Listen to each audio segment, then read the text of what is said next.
Hello friends.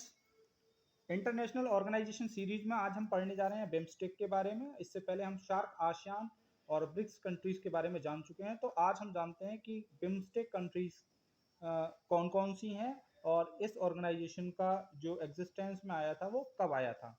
Start करते हैं BIMSTEC के बारे में। तो बिम्स्टेक के बारे में जान लेने से पहले सबसे ज़्यादा ज़रूरी है कि हम इसकी फुल फॉर्म के बारे में जानें। तो इसकी फुल फॉर्म होती है bay of Bengal initiative for multi sectoral technical and economic cooperation.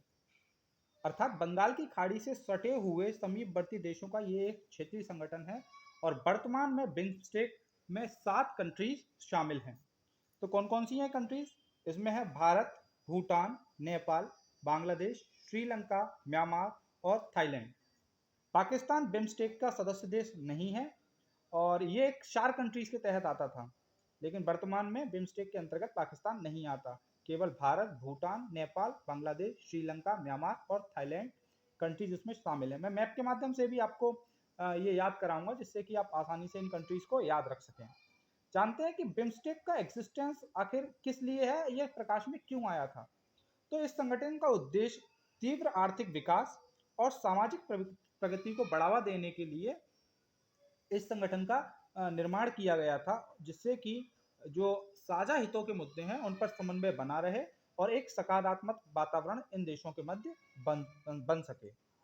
1997 में बैंकॉक डिक्लेरेशन के माध्यम से इस क्षेत्रीय संगठन का उद्भव हुआ था।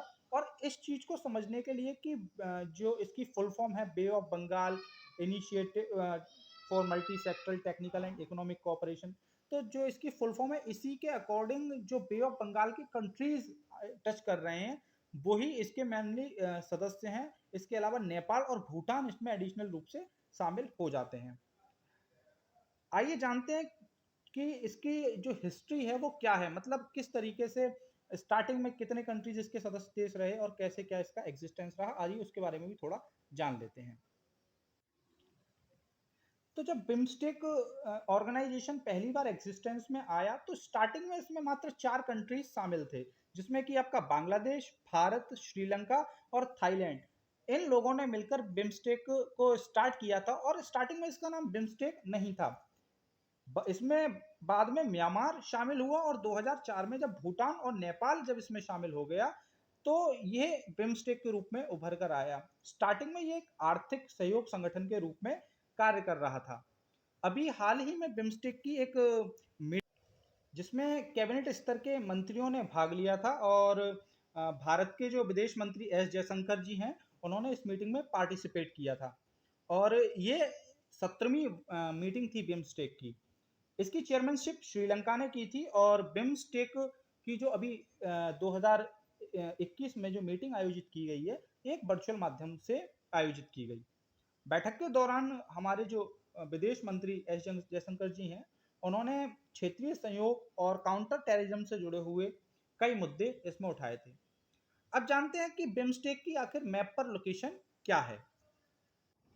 तो इस समय मैप आपके सामने है और आप देख रहे होंगे कि आपको बे ऑफ बंगाल इस समय आपकी स्क्रीन पर दिखाई दे रहा होगा।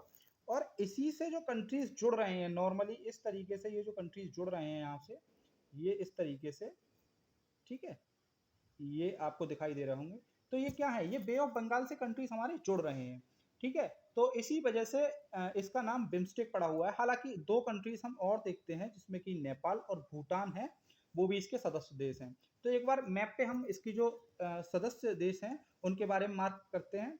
सबसे पहले हम फोकस करेंगे किस पर, बे ऑफ बंगाल पर। तो बे ऑफ बंगाल हमारी आंखों के सामने हमें ये दिखाई दे रही है।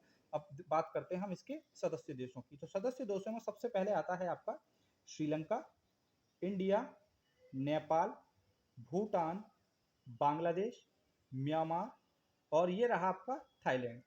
तो इस तरीके से कुल मिलाकर जो 7 कंट्रीज हैं वो इस बिम्स्टेक के सदस्य देश हैं। अभी हाल ही में इसकी जो 17वीं समिट थी वो श्रीलंका में आयोजित हुई और ये एक वर्चुअल मीटिंग थी। तो ये आपके एग्जाम के पॉइंट ऑफ व्यू से काफ़ी ज़्यादा महत्वपूर्ण होने वाला था और 2021 में जो एग्जाम्स होंगे उनके लिए ये ऑर्गेनाइजेशन और इससे रिलेटेड क्वेश्चन का मैंने पूरा करने की कोशिश की है इसमें। और अगर आपको कोई डाउट हो तो आप मुझे कमेंट बॉक्स में छोड़ सकते हैं, मैं उसे क्लियर करने की कोशिश करूंगा। Thanks for watching, thank you so much.